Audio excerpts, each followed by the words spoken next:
Okay, there you go. All Good to right. see you. So Curtis, Curtis is with us. He's a project assistant with the Center for Social Impact Technology, and has done some great research and work, and really facilitating a lot of the things we're doing kind of behind the scenes. And Curtis, I'll turn it over to you to introduce Bianca. All right. Yeah. So I'll try to keep this as concise as possible. Trying to give our guests here the most time possible, but I have the distinct pleasure to introduce Bianca Wylie, writer and thought leader with a dual background in technology and public engagement. She's a partner at Digital Public and a co-founder of Tech Reset Canada, and has worked for several years in the tech sector within operations, infrastructure, corporate training, and product management. As a professional facilitator, she has spent several years co-designing, delivering, and supporting public consultation processes for various government agencies. Currently, she serves as a member of the advisory boards for the Electronic Privacy Information Center, which has an amazing acronym for EPIC, the Computational Democracy Project, and the Minderoo Tech Policy Lab, and is a senior fellow at the Center for International Governance Innovation. I do have to toss in one additional point, if I can, is that I came across a descriptor where they're mentioning Bianca Wylie as the Jane Jacobs of the digital online spaces. So I thought I'd let that stand as the introduction, but I'll hand it over to Bianca to carry us away.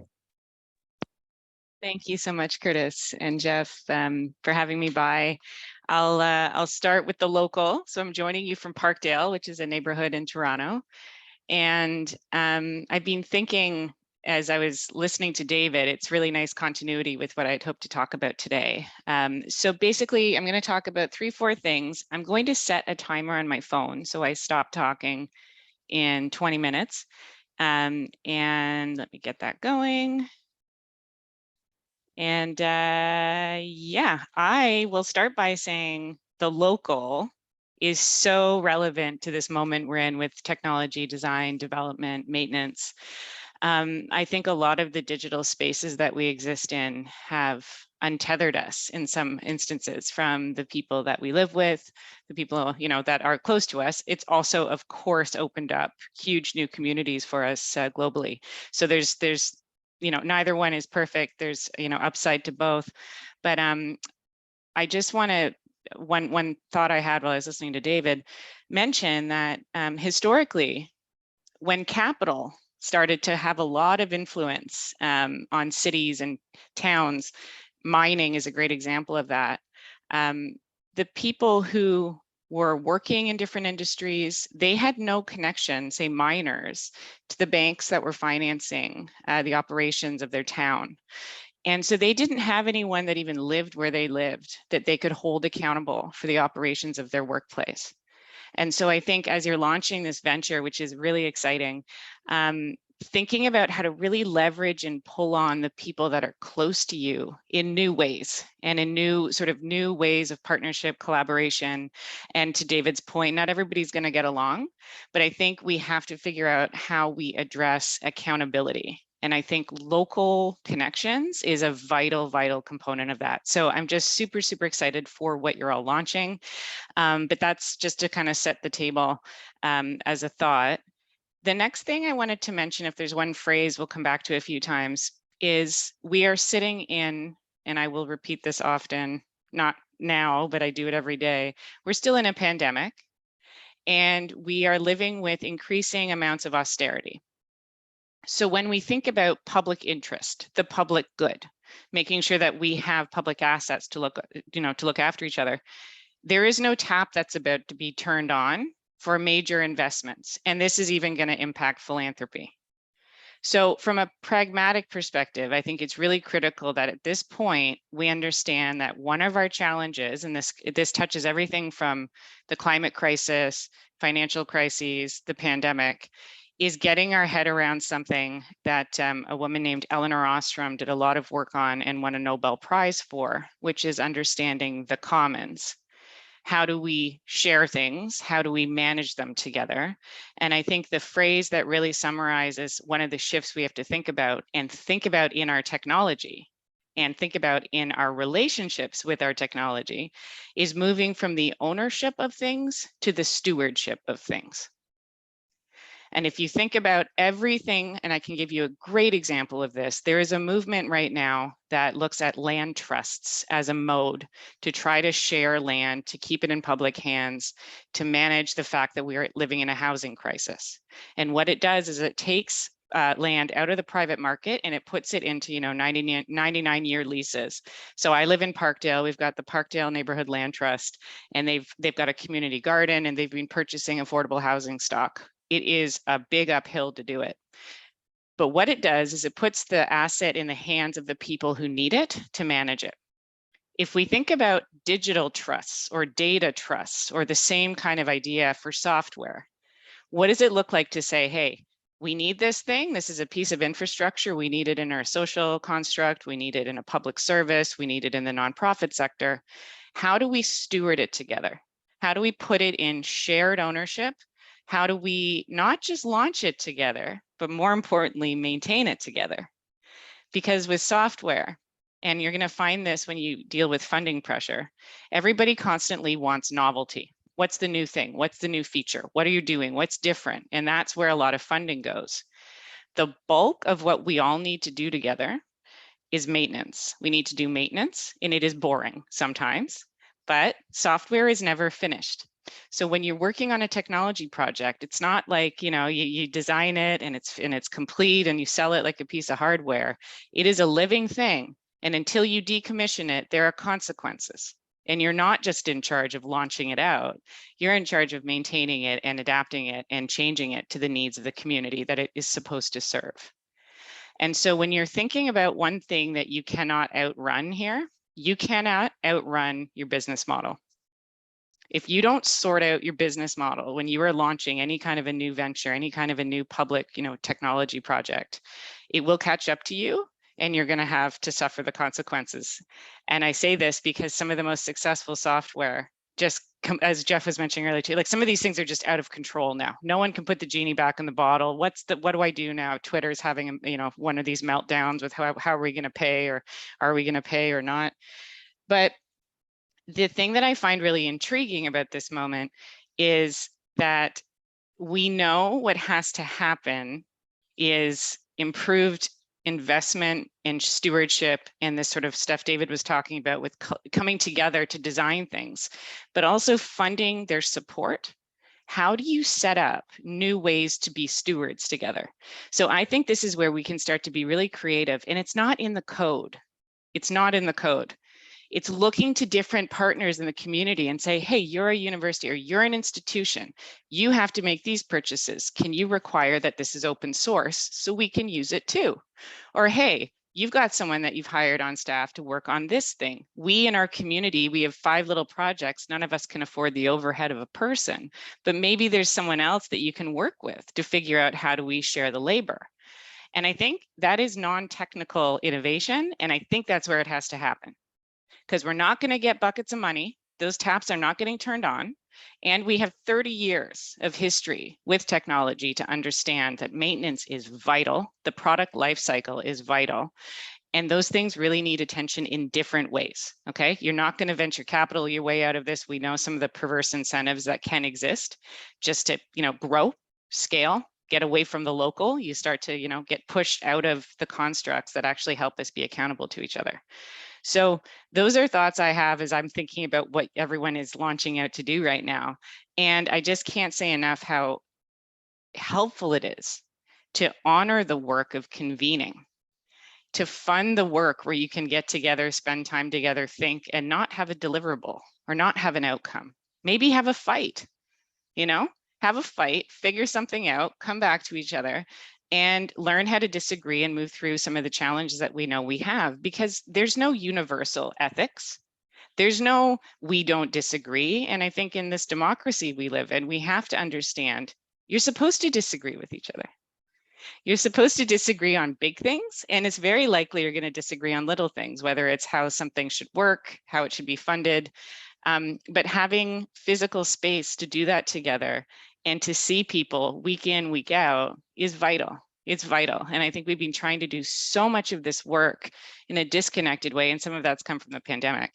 But that is the work that you can't get away from. And so I'm just going to share, I think, 2 more thoughts. One of them is that, to my mind, there's only hard work to do. If something if something sounds easy, or it's really fast, or it's quick, whatever, you be leery of it. Because what we have and what we're facing right now, I think, is only hard work. And the question that I struggle with the most right now is, do people want to govern themselves? Do people want to show up every week and get into disagreements and work through them? Because I think if you look at, and I'm going to keep going up to this sort of macro, if you look at democracy, we can talk about self-governance, putting community power more to the front, transferring, control of our assets, whether they're digital assets or otherwise. But who has the time to do that? Who has the incentive? Who is inspired to go to their community every week, facilitate those conversations? Sometimes they're difficult, deal with people that are in bad places, not bringing their best selves to conversations. This is the reality of the moment we're in. And so, on one hand, I think it's really important that we engage more with each other in the act of governance, because that was the second point. You also cannot outrun governance. You cannot outrun the need to manage things together in that stewardship model. You also have to have rules for how you're going to work together, rules for how you're going to collaborate, rules for how you're going to maintain any digital infrastructure you create together. That's not law, and that's not policy. That's governance. That's a different thing. And I think when we look at the enthusiasm for some of the decentralized web, or Web3, or whether it's blockchain, what is fascinating about it is every time people think that they can outrun governance by changing the mechanism. You can't. You're going to end up exactly where we end up, whether it's with banks or whether it's with closed code, you're going to end up with the same problem. So that's one of those things just to be mindful of, is that you cannot outrun how power works. You cannot outrun that there's limited capacity for people to participate in their governance. You also cannot outrun, in my opinion, that representative democracy has failed a lot of people. And you all have a responsibility to the people that you are going to serve with the services that you provide. I don't think enough of us take some of that responsibility seriously. I really don't, because if we know people can't be at a table, it doesn't mean you shouldn't do something, but it means you have to be very, very thoughtful about the consequences of your actions. And this does get into ethics. But I think professional ethics, I've been doing a little work on this right now. If you look at engineers, that's been in the news, doctors, state courts, urban planners, every field right now is being impacted by digital transformation. Every person who is a professional, in some cases, in the medicine, for example, they have a legal duty to uphold when they work through, patient information, how things are shared. And I think that we need to think, what is our version of professional duty? What is the thing that we would want people within our community to haul us up and say, hey, I see what you're doing. And no, this is in our name, and this is not a good practice. Because that's, in certain professions, you can get disbarred. You can lose your license to practice if people can see that you're not actually operating within ethical standards. We haven't jumped this hurdle in most professions. And I think we have an opportunity here to think about this, to think, how do we hold each other collectively accountable to uphold high levels of, it's not to say there's a perfect ethics that anybody has, because that doesn't exist, but to at least be rigorous. And one of the best things I've ever read about ethics, and it's a piece, and I'll share it with you, Jeff, so maybe you could share it out at some point. It's about returning to your decisions. You make a decision and that's fine. But let's think about like a piece of software or a business model. In 4 months, you should be going back to that decision and saying, hey, we've had 4 months of the consequences of this decision. How does this look now? We have a really hard time changing our minds because we seem to think, and I think this is our political culture, that then somehow you're not credible. I think people who change their minds are very credible because it means that they're being rigorous and they're looking at reality and saying, hey, we thought this, actually it turned out this. We need to revisit that decision we made 4 months ago. That is the crux of ethics. If you think you make a decision and then you leave it alone for 5 years, that's what our laws look like right now. We need to remember law is an important part of this bouquet for what the future looks like for Tech for Good. Do not put all your money on law as resolving our problems, because I can tell you the decades it takes to even get accountability when laws are broken for people. We can't afford to harm people for that long. So you don't wait for someone to come and haul you into court. That's not the way you should be thinking. I think law that has nothing to do with, you know, law should be slow in my opinion. But I'm just going to share a thought now from my colleague Sean, who works a lot in law. And it's that your rights are only as good as your access to them. So you can have all the rights you want in the world on a paper, but if you can't get them, if you don't know how to access them, they don't really exist in material life. So when I'm thinking about all the work you're doing, it's a really good question in the governance and the planning together to be like, hey, what are the digital rights we want to protect? What are the assumptions we would like someone to have if we're, say, designing a service for them, if we're managing their data above and beyond the law? Compliance is not the best thing. Compliance is a bar. It's important.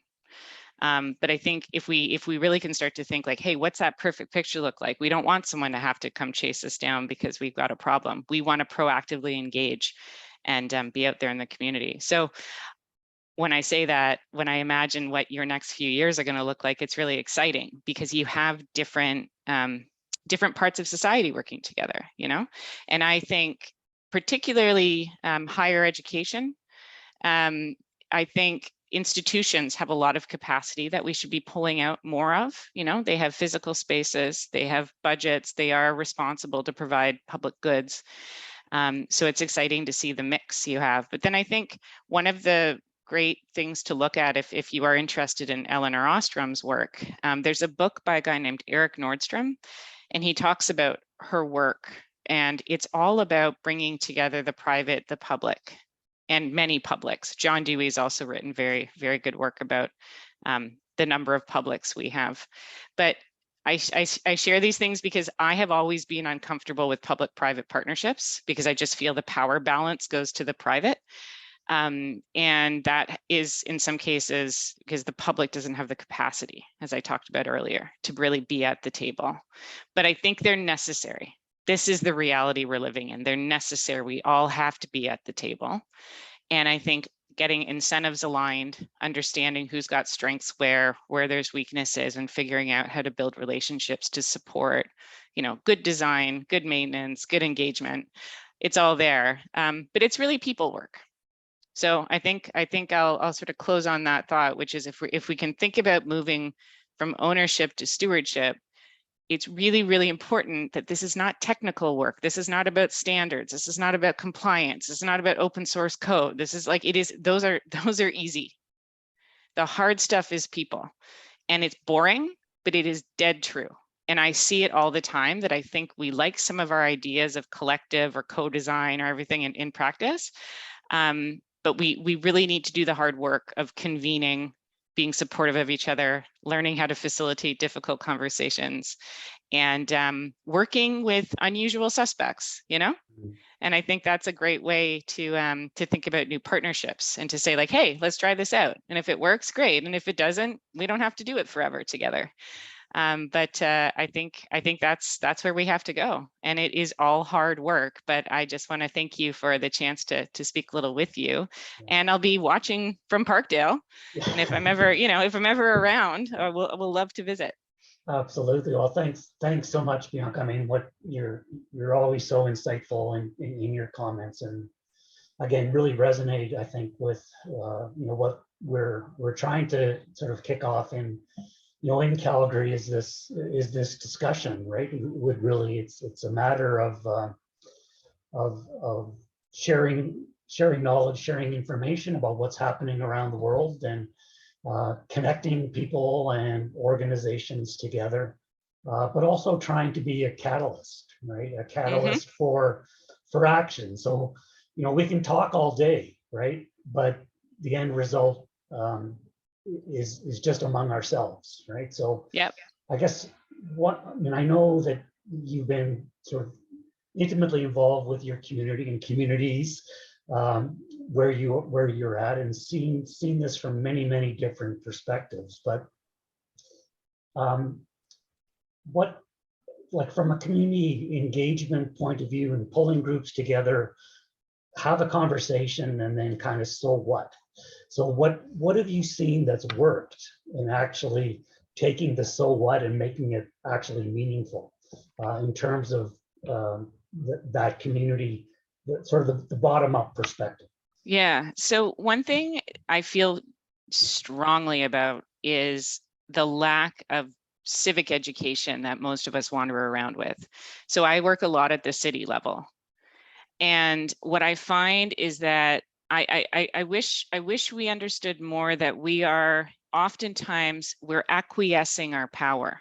We're just basically being like, take it. Because so it's not a matter of it getting grabbed from me. It's a matter of just being like, I'm not engaged, so I'm just like hands off. And I'm saying this because we're in a state of decay with civic and democratic participation, where no one at a city hall or a public institution that's funded with public dollars is expecting you to turn up and hold them accountable. So one of the things that really works as a very specific tactic, I think a lot of people get in the mindset of campaigning or demanding. I'm going to go and I'm going to say, I want this, I want that, you should do this, you should do that. $15 minimum wage, affordable housing now. Like these are campaigns and they resonate, they make sense, right? Open source software for the city, sure, any of these. The flip, which is so much more accessible to people, is to go to people in power and ask them, what are you doing about this? What are you doing about the rights consequences, the digital rights consequences? What are you doing in your planning? What are you doing in your legal department? What are you doing with the public funds? What are what is going on here? And so for me, the mechanism to shift to is accountability. It's really getting people to go down to City Hall while you can, because it is an accessible level of government in a way that the province and the feds are not. And show up and understand you can write a letter. And I know this sounds, very rote, but like you can show up and have a deputation. You can talk for 3 or 5 minutes. You can ask questions and you can start to see like, oh, they're not expecting us here. Oh my God. And then you start to learn how brazen some of the things are that are going on. I mean, I'm filing freedom of information requests as a bit of a hobby because, welcome to my psyche. So I'm doing that and learning things where you're just like, wow, they're just writing this stuff down too. Okay. And so the reason this is really empowering is because we have, I think, been so, in some ways, this sort of campaign, like over to you, like you do it. It's like, no, hold on.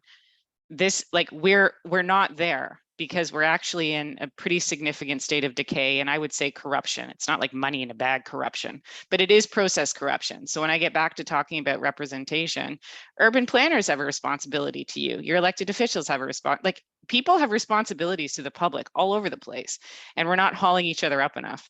So I find that work is engaging because it's real, it's material. You're sending emails, you're making phone calls, you're making connections, you're meeting people. You're like, no, I'm in this. I live here. I'm in this. And the more that you realize it has to be part, like, I know people may not want to do it, but I have a book recommendation and I'll stop talking. There's a book written by John Ralston Saul. It's called Voltaire's Bastards. And it is basically, it looks at 500 years of Western thinking. And it talks about the fact that no matter which system, no matter what we live in, there's no hero leader that's going to descend from the sky. And there's no out except for people being more engaged. That's it. You can look at 500 years of history and understand you can't just, over to you, I'm just going to show up and vote or do a thing once in a while.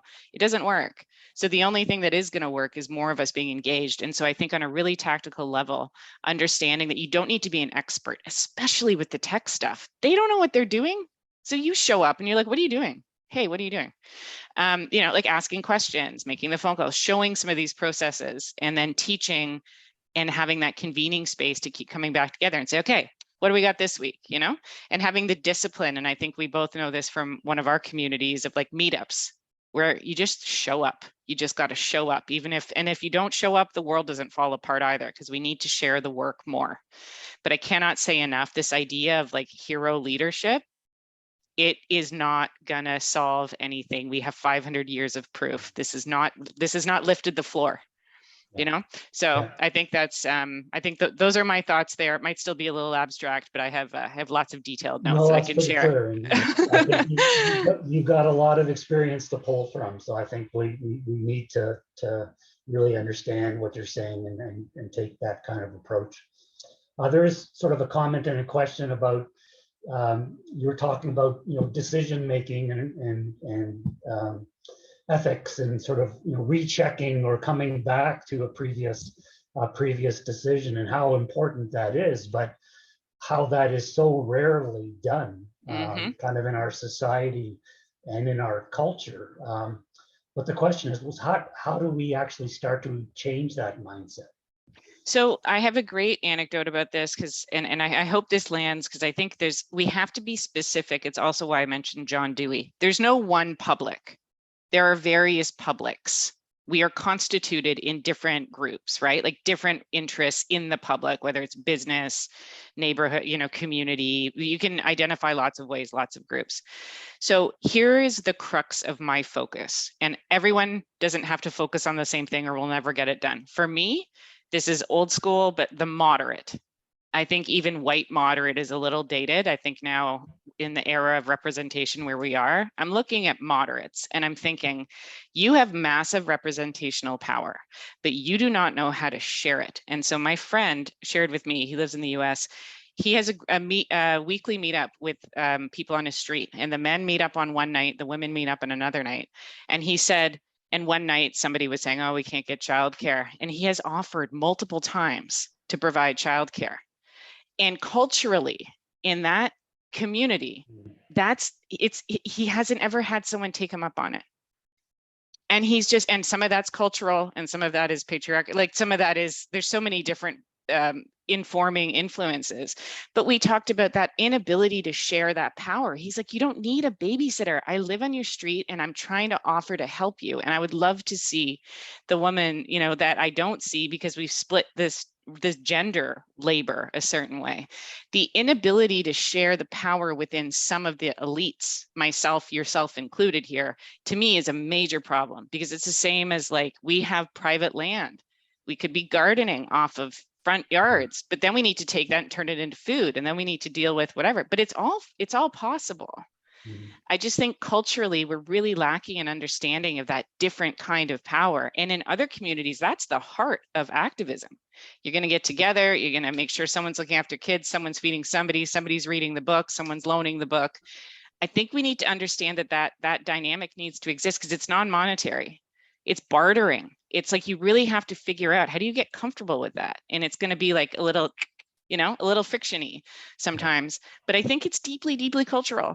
And I think we're missing the leverage. We're not leveraging that power adequately, and it's totally social and cultural. And so that's just one area I'm really focused on right now, is what is back to your point of the action, how would we move on some of that problem? Do we need to have conversations, in my friend's case about childcare? What is it? Why won't you take me up on this? What's the problem here, But I really think that's it, because I don't think it's technical. I don't think it's legal. I don't think it's political in the big P sense. I don't think we've got a policy problem. I actually think we don't know how to leverage the power that we don't pull on enough together.